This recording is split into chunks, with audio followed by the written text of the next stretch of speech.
After a flurry of victories in negotiating with countries like Colombia, Venezuela, Mexico, and Canada over the past week, President Trump's message to Panama has yielded yet another win. Panama is exiting China's Belt and Road project and reviewing its contract with a Chinese firm operating two ports on both entrances to the Panama Canal. Joining me now to discuss these latest developments is Dr. Jorge Dominguez, retired Harvard University professor of Latin American countries. Professor, thank you so much for joining us. Thank you for inviting me. Of course, President Trump seems to be focused on reacquiring the Panama Canal. This, as he expresses, because of the threat of China charging passage fees or blocking the waterways and just surely having more control over it than any other country in the world. But the canal's administrator says China is not controlling the canal. Explain to us how China has influence in this part of the world, specifically when we're talking about the Panama Canal. So the United States government is correctly concerned with the Panama Canal. It is one of the major waterways of the world. The United States is by far the principal country of origin or destination for ships that transit the canal. It's good to know that the other three countries that follow the United States in valuing the Panama Canal are China, Japan, and South Korea, so that traffic across the Pacific Ocean is really crucial for the Panama Canal, and the canal is crucial for that traffic. China's principal role has been through a Hong Kong-based company, now called, after mergers and change names, CK Holdings. It operates a port at both ends of the Panama Canal.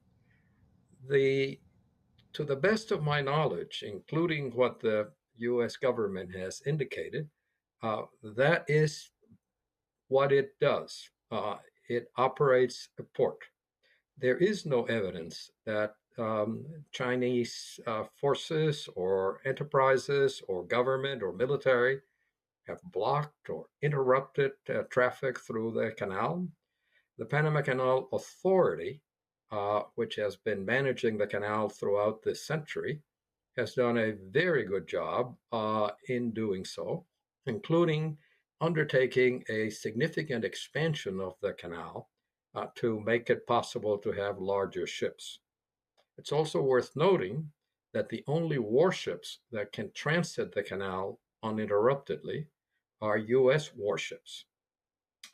Panama has observed the neutrality treaty signed between Panama and the United States well before the transition decades ago, and it does not discriminate by the flagship of the ship. China, however, has been active in a number of ways. One, not all that long ago, the Republic of China at Taiwan was the principal diplomatic partner for Central American countries. That is no longer the case. Panama, Costa Rica, Nicaragua, and El Salvador now have and have had for some years, including during the first Trump administration, relations with mainland China. Only Guatemala has retained relations with the Republic of China at Taiwan. So that's one example of greater Chinese influence. The Road and Belt Initiative has tried to lure various countries. President of Panama, as you indicated correctly, has said that it will not renew this agreement with China. It also has launched, as you also indicated, a widespread audit of the Hutchison holdings in Panama. And I do not know, no one yet knows what the outcome will be. My hope is that it is an audit not only about the accounting issues and the circumstances of purchase and operation, but it will also look for any other non-authorized activities. For example, it would not surprise me if, given that China's relations with Hong Kong have changed over the course of this century, if there were intelligence activities hosted by one or both of those ports.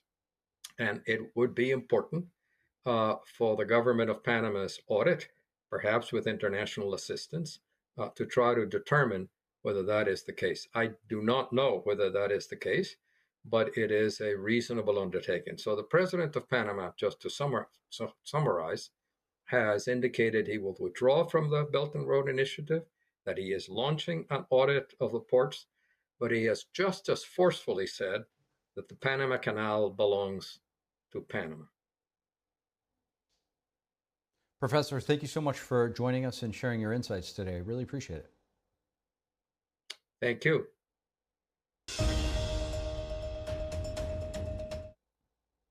And breaking just moments ago, President Trump's nominee for Attorney General Pam Bondi has been confirmed by the Senate. Her nomination was advanced through the Judiciary Committee last week in a party line vote. Bondi previously served as the Attorney General of Florida from 2011 through 2019. And RFK Jr. and Tulsi Gabbard advancing despite Democratic opposition. Our Washington correspondent Luis Martinez brings us more. And vaccines play a critical role in healthcare. All of my kids are vaccinated. I've written many books on vaccines. My first book in 2014, the first line of it is, I am not anti-vaccine, and the last line is, I am not anti-vaccine. That was Robert F. Kennedy Jr. during his confirmation hearing, dispelling one of the main claims against his nomination. The Senate's Finance Committee voted this Tuesday to advance the nomination of RFK Jr. to become the next Secretary of Health and Human Services. Specifically, if it was his intent to let the scientists of the CDC, the NIH, BARDA, and other organizations to work independently. He said to me under oath that he would. If he fails to do that, that will be a concern for me and something I'll bring up in a future oversight hearing. Tulsi Gabbard, President Trump's pick to be the next Director of National Intelligence, also received a favorable vote on the Senate's Intelligence Committee, with Republican Senator Susan Collins being the decisive vote. I believe she's committed to strengthening our national security, and I questioned her extensively about her views on Edward Snowden, and I am now satisfied that she will not seek in any way to have him pardoned. Trump's reelection is a clear mandate from the American people to break this cycle of failure, end the weaponization and politicization of the intelligence community, and begin to restore trust in those who've been charged with the critical task of securing our nation. Next up for consideration on the Senate floor was Pam Bondi, President Trump's pick to be the next Attorney General of the United States after former Congressman Matt Gaetz stepped down from consideration. If confirmed as the next Attorney General of the United States, my overriding objective will be to return the Department of Justice to its core mission of keeping Americans safe and vigorously prosecuting criminals. On Tuesday, the Senate confirmed Doug Collins to be the next Secretary of Veterans Affairs. Reporting from Washington, D.C., Luis Eduardo Martinez, NTD News.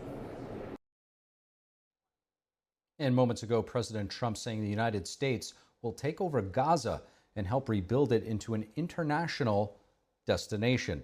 He just wrapped up a press conference with Israeli Prime Minister Benjamin Netanyahu at the White House, where NTD's Iris Tao is standing by at the moment, where she was attending that press conference. Iris, what can you tell us? What's the latest coming out of the White House right now?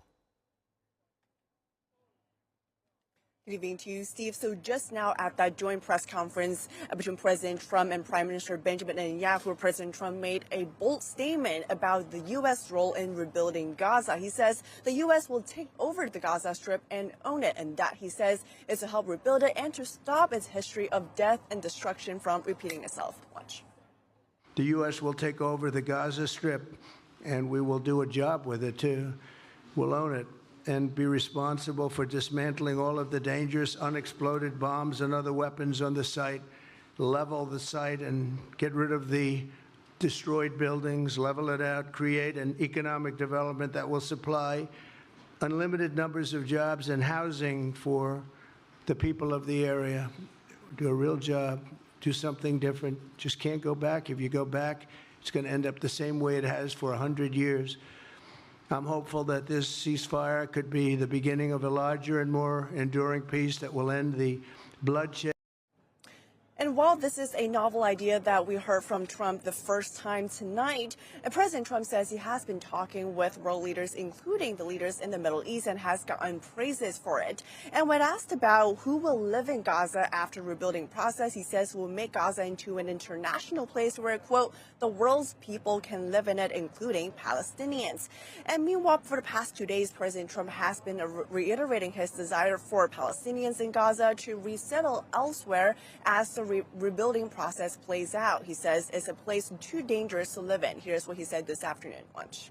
I think that Gaza maybe is a demolition site right now. If we can get a beautiful area to resettle people permanently in nice homes and where they can be happy and not be shot, not be killed, not be knifed to death like what's happening in Gaza. And the Israeli prime minister seems to support Trump's idea of a U.S. takeover of Gaza, saying Trump is taking the goal of making sure Gaza never again poses a threat to Israel to another level, adding that it will change history. He also praised Trump's role in helping Israel. Watch. You are the greatest friend Israel has ever had in the White House. You stop funding, as you just said, international organizations like UNRWA that support and fund terrorists. And today, you renewed the maximum pressure campaign against Iran. Ladies and gentlemen, all this in just 2 weeks. Can we imagine where we'll be in 4 years? And President Trump says he will visit Gaza as well as other places in the Middle East, and including, of course, Israel in the coming time. Steve. NTD's Iris Tal live from the White House. Thank you, Iris. Thank you for watching the Capitol Report. If you want to see our full broadcast, check us out at epochtv.com.